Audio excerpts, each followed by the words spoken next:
कि बानी chairman PTI को अगर इसी तरीके से रिलीफ मिलता रहा तो उनका ट्रायल जो है मिलिट्री कोर्ट्स के अंदर शुरू हो जाएगा। कि जिसमें आपने करना कुछ नहीं है, आपकी आनियां जानियां ही है। हाँ, वो 8 सितंबर को होगा, वो 8 अक्टूबर को भी होगा। तो अगले अक्टूबर तक ये तमाशे देखें, अक्टूबर तक महसूस हो। ये मैं आपको 200% यकीन के साथ कह रहा हूँ कि मिलिट्री एस्टेब्लिशमेंट बानी चेयरमैन पीटीआई के साथ इस टाइम तक बात करने का सोच भी नहीं सकती। वो कहाँ है, सिर्फ बैनर्स लग रहे हैं, आनियां जानिए, ये तस्वीरों में भरपूर मरियम नवाज नजर आ रही है, लेकिन वर्किंग नहीं है। जब इमरान खान साहब की हुकूमत थी तो अलीमा खान की रसाई तो बनीगाला तक बंद थी। बाकी एविडेंस जरूर दिखाए गए लेकिन वो सीसीटीवी फुटेज नहीं है। सीसीटीवी फुटेज अभी तक नहीं दिखाई गई। अस्सलाम वालेकुम, मैं हूं अस्मा नवाज़ और प्रोग्राम आपका जाना पहचाना सहाफ़ती बैठक। आप जानते हैं कि हम कुछ सहाफ़ी दोस्त जो है वो गपशप भी करते हैं, लेकिन अंदर की ख़ास खबर जो है वो आपके साथ शेयर करना नहीं भूलते। इस हवाले से आज हमारे साथ इश्तियाक गोंदल साहब मौजूद हैं, असगर चौधरी साहब और अमजद कुरैशी साहब। बहुत शुक्रिया आप तीनों हजरात का। और गोंदल साहब तो बड़ी मुश्किल से नायाब हैं और बड़ी मुश्किल से आज हमारे हाथ आए हैं, तो इनसे सवालात ज़्यादा पूछे जाएंगे और इन्हें जाने भी नहीं दिया जाएगा।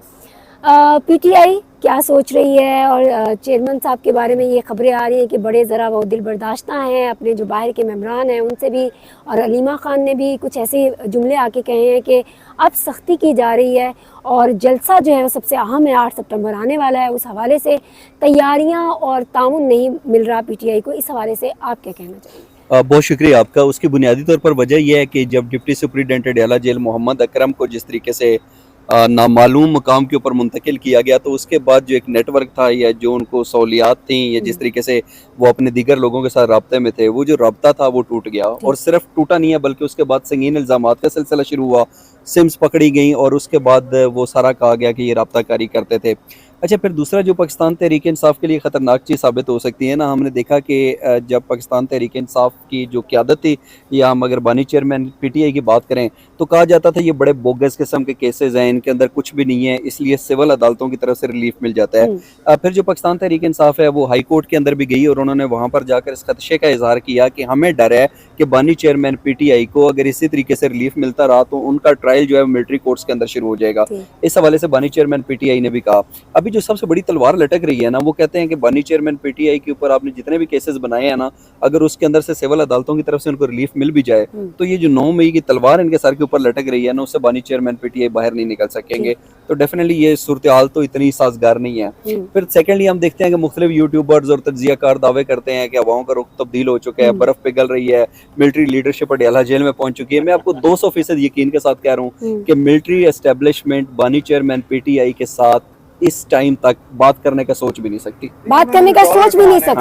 लेकिन चौधरी साहब वहाँ से तो आ रहा है कि सवाल सिर्फ गोंदल साहब वो तो ये कह रहे हैं कि उन दोस्तों ने थंबनेल से तो डॉलर्स कमाने। हाँ, लेकिन उसके अंदर हकीकत नहीं है ना। बेसिकली अगर हम साफी हैं तो हमें चाहिए कि हम एक वो खबर दें जो वाकई है, मफरूजों के ऊपर बात नहीं होनी चाहिए, ख्वाहिश को खबर नहीं। ये भी खबरें हैं कि जनरल जो फैज साहब हैं उनकी गिरफ्तारी के बाद जो है वो मामलात बहुत तेजी से तब्दील हुए हैं और होने वाले हैं। उसमें आपको क्या लगता है, जिस तरह कादिर ट्रस्ट का केस है उसको कहा जा रहा है कि शायद क्लोज किया जाए या सज़ा दी जाए, और भी बहुत सारे केसेस अभी पेंडिंग में हैं, तो आपको क्या लगता है कि वाकई 8 सितंबर का जलसा भी होगा और उसके बाद कितने अरसे में ये कंक्लूजन हो जाएगा? लोग कहते हैं कि 2 महीने बाद, कुछ यूट्यूबर्स ये कहते हैं कि 2 महीने बाद इमरान खान साहब भरपूर गेम जो वो इतने सालों से जेल में कर रहे थे वो मुकम्मल करके बाहर आएंगे और दोबारा हुकूमत का हिस्सा होंगे। अच्छा, मुझे ये लगता है कि बाहर तो नहीं आएंगे। अगर सारे केसेस के अंदर रिलीफ मिल भी जाए ना, तो वो अडयाला जेल से रिहा होकर घर नहीं पहुंचेंगे, बनीगाला नहीं जाएंगे, बल्कि वो मिलिट्री कोर्ट्स के अंदर उनका ट्रायल शुरू हो सकता है। नंबर एक बात। दूसरा, जब हम जनरल फैज हमीद की बात करते हैं ना, तो हमें एक चीज के बारे में ये जरूर जहन में रखना चाहिए। लोग कहते हैं पहली दफा ऐसा हुआ है कि फौज के अंदर किसी 3 स्टार जनरल को आपने इस तरीके से फील्ड जनरल कोर्ट मार्शल के अहकाम जारी कर दिए और तहवील में ले लिया। इससे पहले जनरल जावेद इकबाल थे, उनको सजा दी गई थी उम्र कैद की गालबन, लेकिन 3-4 साल के बाद ही वो रिहा हो गए। फिर जस्ट जो जनरल रिटायर्ड असद दुरानी, वो भी साबिक आईएसआई के चीफ थे, उन्होंने रा के चीफ के साथ मिलकर किताब लिखी, उसके अंदर उनका भी कोर्ट मार्शल हुआ और उनकी पेंशन वगैरह जब्त कर ली गई। तो ये तीसरे 3 स्टार जनरल हैं जिनके साथ ये हो रहा है। बट द क्वेश्चन इज कि एक मेजर जनरल, 2 स्टार जनरल, उसके ऊपर आपने कहा कि 2017 के अंदर जो है ना, इन्होंने टॉप सिटी के ऊपर जो है ना, रेंजर्स के एहलकारों ने और आईएसआई के एहलकारों ने वहाँ पे छापा मारा और वहाँ से 400 तोले सोना और कुछ पैसे और वो जवाहरात और वो डायमंड्स वगैरह लेकर चले गए।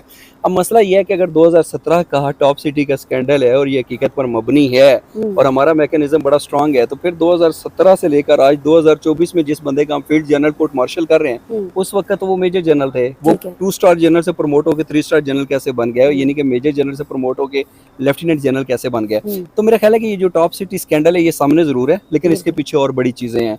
और वाकई बानी चेयरमैन पीटीआई एक बयान देकर इससे अलग नहीं कर सकता कि जनरल फैज की जो गिरफ्तारी है फौज का इंटरनल मामला है, उसकी डेफिनेटली चीजें वहां तक जाएंगी और उसके अंदर वो हो सकता है। आप उसकी बात करें जो एक कर्नल साहब और एक ब्रिगेडियर, डेफिनेटली उस वक्त वो उसके अंदर थे, उसके अंदर एक पोजीशन थी। बट एक सवाल और भी है ना कि उस वक्त अगर छापा मारा था आईएसआई के एहलकारों ने और रेंजर्स के एहलकारों ने, तो डीजी रेंजर्स को आप कब फिर कटहरे में ला रहे हैं, उनका एहतसाब कब करेंगे, तो वो डेफिनेटली बहुत सारे क्वेश्चंस हैं। लेकिन मेरा ख्याल है कि सारी चीजें जो है ना वो गिरा तंग कर रही हैं। जो सारे चेहरे और साथी थे वो सामने आएंगे और सजाएं भी पाएंगे, और उससे ये है कि आइंदा कोशिश में जो है इस तरह के लोग शामिल नहीं होंगे।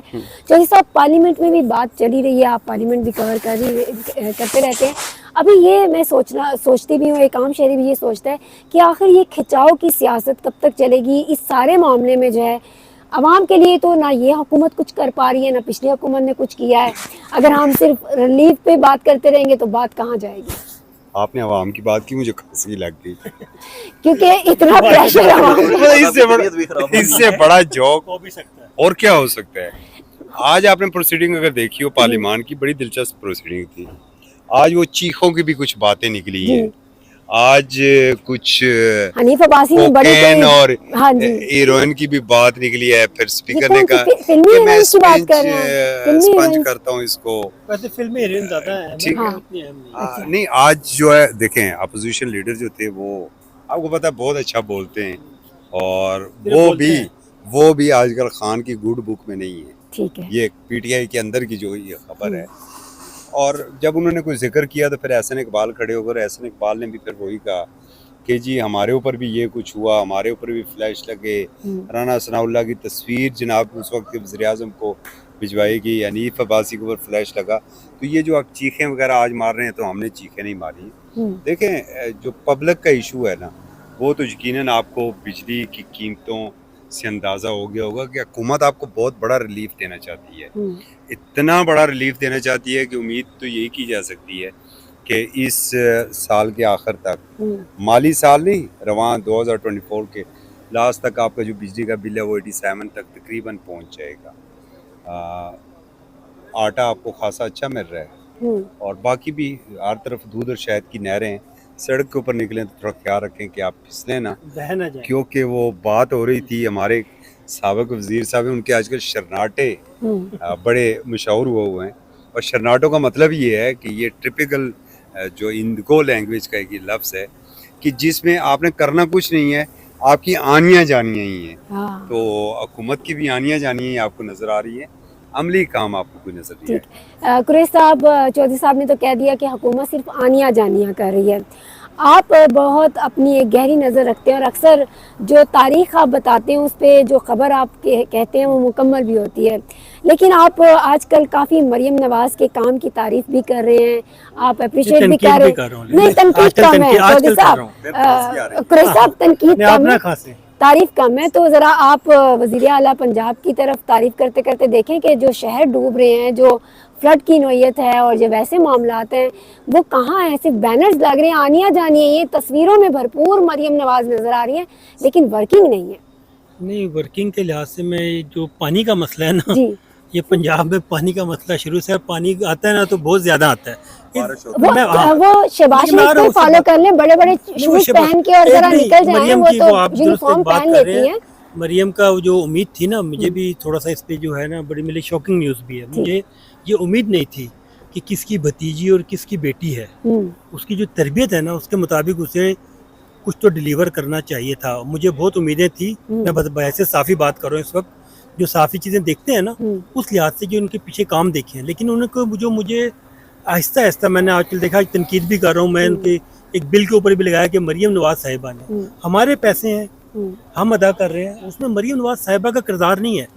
वज़ीर आला साहिबा कह सकती हैं, वो कोई भी और लिख सकता है, लेकिन ये तो बुज़दार से भी आगे जा रही हैं। मैं इस चीज़ से बड़ी मुझे अजीब लगा काम होते अभी वो solar sir performance solar makeup panel करती कच्चे के हैं, हवाले से अच्छे आपकी कपड़े कच्चे के पहनती देखिए हैं। सर कच्चे की देखें क्या हो रहा है वो उनका यूट्यूब चैनल भी बन गया जी खैर अब तो उससे तुरंत बात भी साहब कर आप सकते हैं बना लेना, हमें कच्चे हम आप खुद भी अभी कच्चे YouTube पके हैं डर लगता है लेकिन जो आप तारीख की बात कर रही है ना तारीख पे तारीख तो मैं ये तारीख आपको बता देता हूँ बड़े वाज़े तौर पे मरियम साहिबा अभी नहीं ये जो लोग कह रहे हैं ना चाह रही हैं हाँ, ये 1 साल बैठे रहे ये बैठेंगे। 1 साल तक मरियम नवाज साहिबा कहीं नहीं जा रही हैं दूसरी ये गोंदल साहब ने बिल्कुल दुरुस्त कहा है खान साहब भी नहीं आ रहे हैं ठीक है, किसी सूरत नहीं क्यों आप मायूस कर रहे हो सर यार? मायूस नहीं जलसा होने वाला है 8 सितंबर को, क्यों नहीं आ रहे? जलसा 8 अच्छा को देखते हैं होता है कि गोंदल नहीं साहब की तरफ एक हम मिनट, आते हैं। अब मैं थोड़ा सा बता जी। दूं 8 को जलसा मुझे नहीं लगता वही होगा जो भी ये इस तारीख क्या तारीख थी सर वो 22 अगस्त हाँ जो 22 अगस्त हुआ वही 8 अगस्त को होगा ठीक वो है। 8 सितंबर को होगा वो 8 अक्टूबर को भी होगा तो अगले अक्टूबर तक ये तमाशे देखें तो चलते अक्टूबर रहें। तक महसूस हो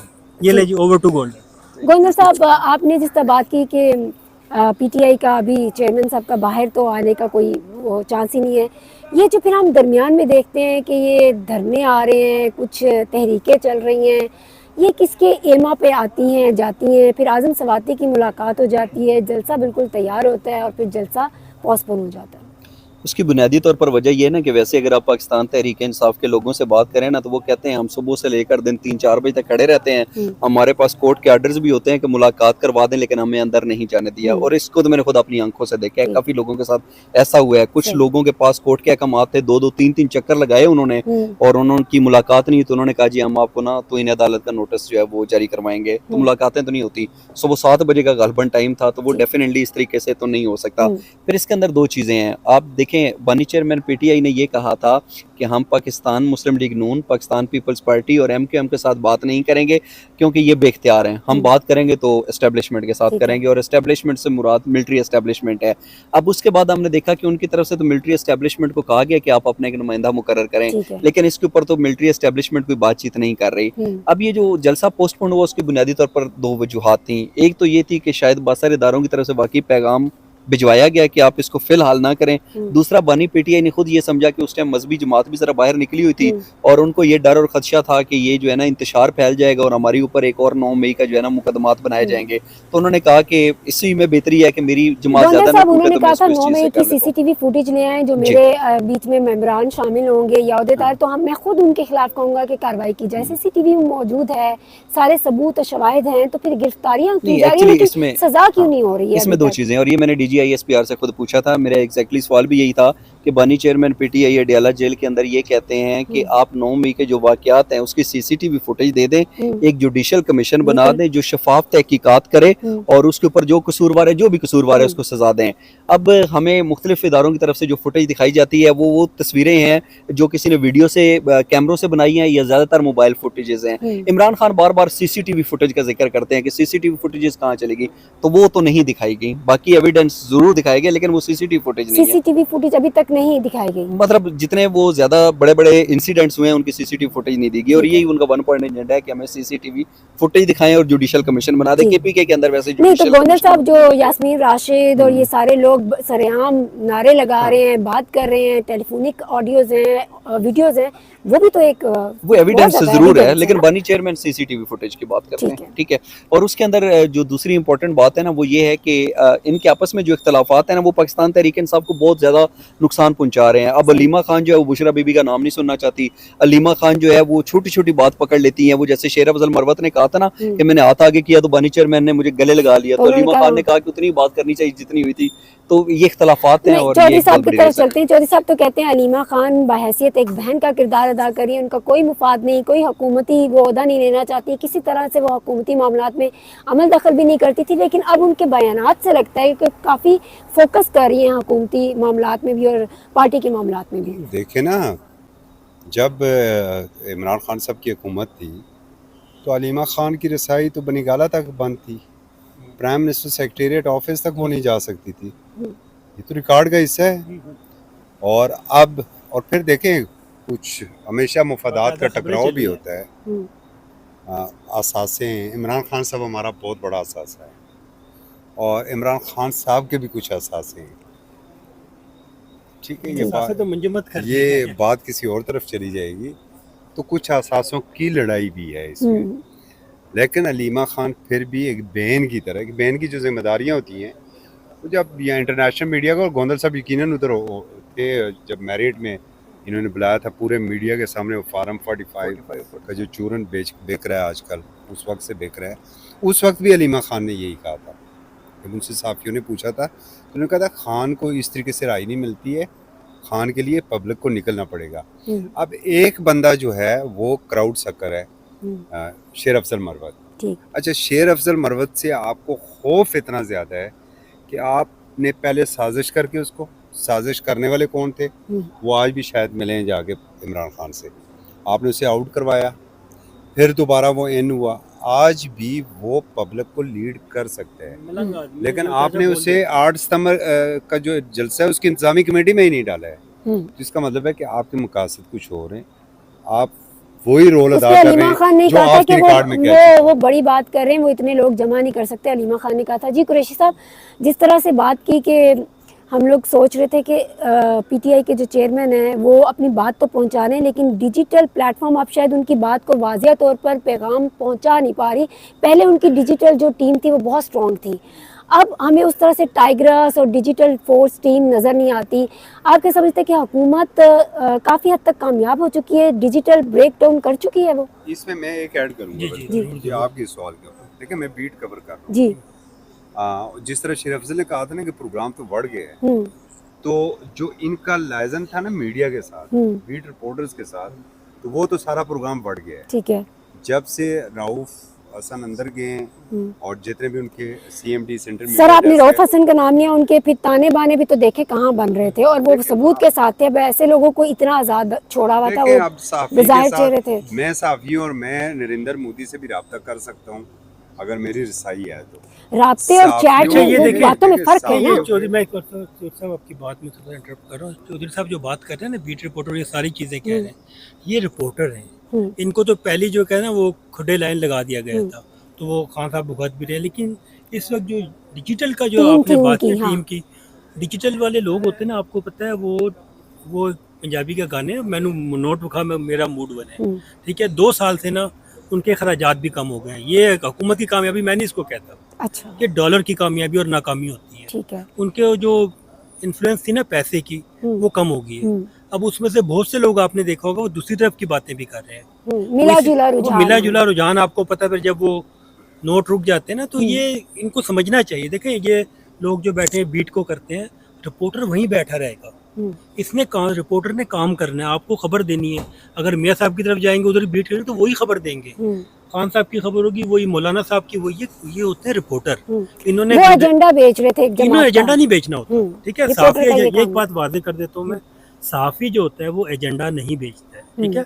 आप डिजिटल जो है ना खरीदार खरीद सकते हैं, जैसे बिटकॉइन की करेंसी के सिक्के होते हैं ना, वो सिक्के आप जब भी खरीद लें वो आपके बारे में हाइप बना देते हैं। वक्त की कमी है, जाने से पहले आप तीनों हजरात से एक छोटा सा सवाल कि 2024 में क्या इलेक्शंस हो सकते हैं, हुकूमत तब्दील हो सकती है या नहीं? इलेक्शन बिल्कुल नहीं होंगे, हुकूमत का अभी अगले अगस्त तक जो है ना कुछ ऐसा लगता नहीं है जी, अगले अगस्त, यानी 2024 तब्दीली का साल नहीं। 11 माह कह सकते हैं आप। ठीक है, चौधरी साहब आपकी क्या राय है इस पे? फिलहाल साढ़े को पैसे नहीं आए नहीं।